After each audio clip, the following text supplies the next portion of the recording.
What's going on, guys? This is the 5 Year Plus podcast with me, Suddy, and this is Shyam, bringing you another episode of the 2021 Premier League Team Preview Series.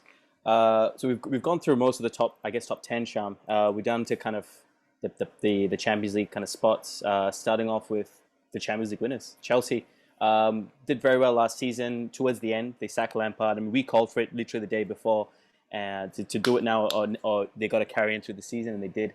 It's a huge decision to sack Lampard, and honestly, paid off. You know, they may not have won the league like some people predicted, but they won the Champions League, and they probably have one of the best performing midfielders in the world right now. Jorginho, I think you got to thank Tuchel for that. But talk us through. You wanted to talk through Chelsea a bit more.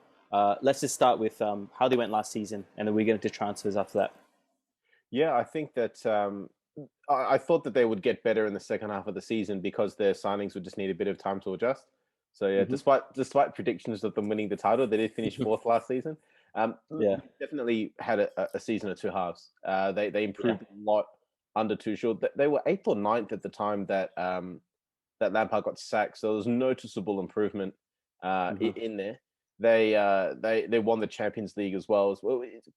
Strangely enough, given all the football teams in London, they are the only team in London to have won the Champions League, and they've now done it twice. It was built on two things. It was built, one, on their defense. They conceded 36 goals, which is second lowest in the league. They sorted out the goalkeeper position. Rizabalaga was a massive liability there, but they got Mendy, I think it was. They did really well. Yeah, Eduardo Mendy. And then that axis in the midfield, their two star players, Jorginho and Kante. Kante in particular was massive in big games, but they both had pretty good seasons. Jorginho obviously carried that on in the Euros. There's actually whispers about him getting Ballon d'Or, or at least getting close to it. So he's just to pause you there. It's just indicative of the guy before Jorginho. They were shouting for Ballon d'Or was Kante, if you remember. That was a whole kind of movement for a couple of months. But Kante wanted to win it after they won the Champions League, and then once the Euro was over, Jorginho was all about Jorginho. Yeah, I think a lot of people assumed that France would win the Euros, so it was I guess.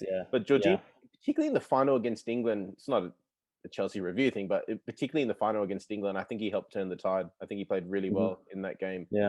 Where Chelsea struggled was they defended well, they kept possession well, but they had trouble scoring goals. They only scored 55, which is pretty poor. You're expecting teams to have somewhere around 2 goals a game. They had about 1.5 in the game.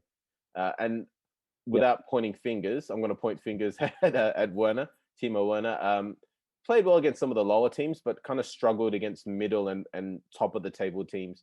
They had about 14.8 shots per goal, which was the second highest in the league. It was a very bizarre stat. And Werner's expected goals, I think he had expected goals of about 14. He only scored 7. So they need more from that front three. They had 8 players with 4 goals or more, but the highest goal scorer was Werner with 7. So they had a lot of players contribute. But in terms of someone really stepping up and really taking it on and not even getting to double digits, that in itself was pretty poor. But by comparison, when Liverpool had that COVID-affected title-winning season, they had 9 players with 4 goals or more, and they had guys close to 20 goals. So they need the big scorers to get more, to get more goals. Yeah. Well, I always think you got to have they got to have their Thiago Silva. Christensen showed he can score a goal or 2 in the Euros. If they can get those people scoring, it could be a very different season for Chelsea. But Chelsea, at the minute, are they a team? They're a team with lots of attacking depth, not so much, in my opinion, not the most amount of midfield to defensive depth. Something they probably need to address. And, you have it here. I mean, you were talking to me before. I mean, Chelsea's a big team now, man. I mean, they've always been a cup team. Abramovich came in, transformed them into a big team in England. They've won the second most titles after City in the last 10 years, 2 to City's 5, and the rest of the teams only have 1 each in United, Liverpool, Leicester, excuse me. So, I mean, there's lots to be expected from Chelsea, but it's all about the transfers. You suspect that Chelsea still can spend money. They missed that transfer window. They bought a whole bunch of players last year, but who's come in and out in the last few months or few weeks? Yeah, so it's interesting because they've not really had anyone come in of note. They've flagged interest in Haaland, and I do think they need to get a striker.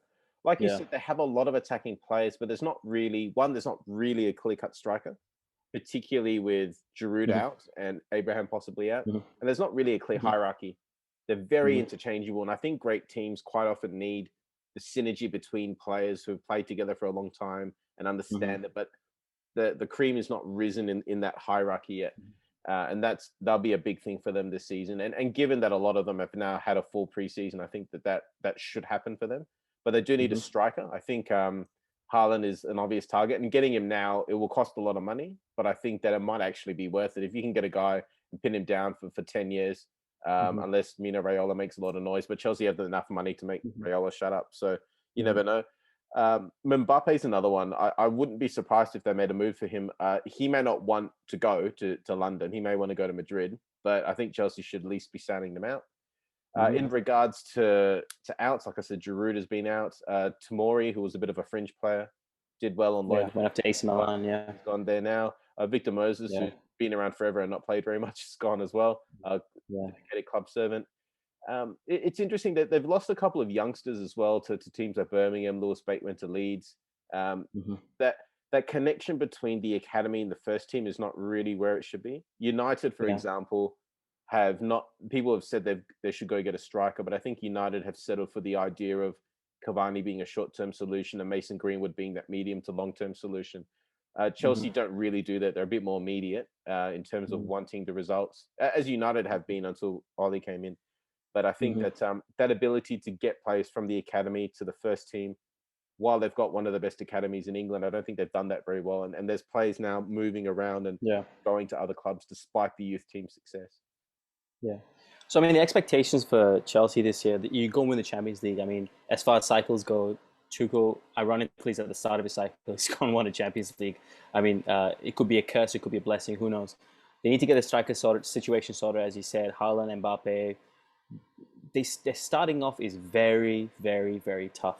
They're 4 away games in Arsenal, Liverpool, Tottenham, Man City, and they got Crystal Palace and a very good Aston Villa side. Plus, they play Villarreal in the Super Cup. I mean, could you ask for a worse start? Plus, they have a lot of players who've gone off to the Euros, who've gone off to the Copas. It's a tough start for them, man. Oh yeah, very, very tough. I sent you that info. I actually sent it wrong. Man City is at home, but that doesn't make it any easier. Yeah.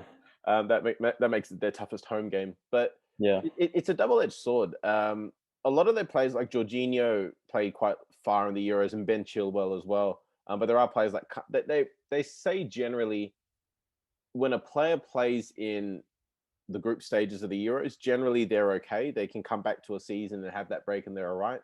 It's more when they start getting to quarter semis, finals that they struggle a bit.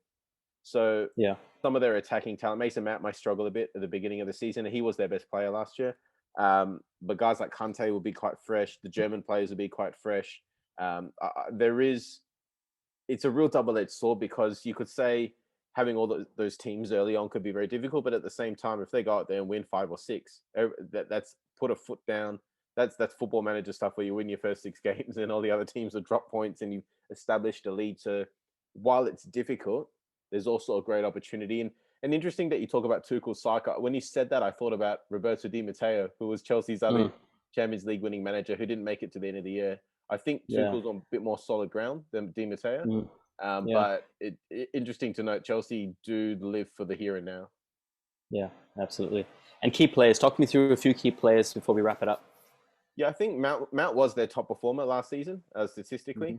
But if you look at, I've been pulling up numbers from WhoScored.com, their next 7 players after Mount are all defenders. So obviously the defense, as we mentioned, was quite strong.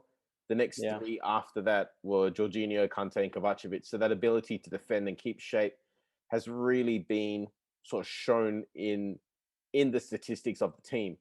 The defenders, there was a lot of rotation with the defense. That's why 7 play. They play 3 plus wing backs. So the fact that 7 defenders getting good marks probably reflects the fact that they had 2 managers who had different choices and players. Like Alonso was not playing under Lampard, but played a bit under Tuchel, for example. So players like that. One player that I think then would be interesting to keep an eye on is Christian Pulisic. It's his 3rd year at Chelsea, but he's not had a preseason. He's always had to go play for the US, or he's been injured. I think the first season he came in very late, like at the very end of the preseason. So he's actually doing the hard work in the preseason, and I think that he's very talented. I think that the world could be an oyster if he gets it together, and he could almost be that talisman. He's used to being a talisman, being that player for America. So I think that he's one that I want to keep an eye on. And Ziyech didn't really settle into England very well. That spot, that sort of 3-4-3 they play that sort of two players behind the striker, the sort of 3-4-2-1. That sort of right-sided area, there's more of a chance for him to sort of solidify position there if he can get settled, because he does have a bit of X factor about him, but he's going to have to play at a better level than last season. I mean, end of the day, all those players out of Ajax from that team that, funny enough, Spurs beat 3-0, haven't really done well coming out of Holland in their first year, but they've gone to do well in the second year. De Jong and De Ligt would be a good example. You can see Donny van de Beek and Ziyech. This will be the season you think they'll push on a bit more. So absolutely with Ziyech. And I think we both can kind of agree. Chelsea, like United, should be pushing City right to the end. The City's and Liverpool right to the end. I think there's no other expectation for them. It's not really a matter of top four conversation. It's a matter of they want to be within touching distance or on top at all times. And that's without Chelsea going into the market, and City haven't really gone into the market either. I think it's City with United and Chelsea right behind them. I think Liverpool need a few more legs to really say that they're there. I think Liverpool are just a bit behind Chelsea and United. But if Liverpool do well in the market for the rest of the window, they could really push themselves into contention as well. I think it's a good point to finish. Liverpool video will be next. Tell us what you think, guys. People do watch. Tell us what you think about Chelsea, where they're going to end up this season. And if you like what we do, please don't forget to like and subscribe. We are the 5-Yard Pass. My name is Suddy. This is Shyam. Keep football simple. And as always, keep passing, guys. Cheers. Cheers.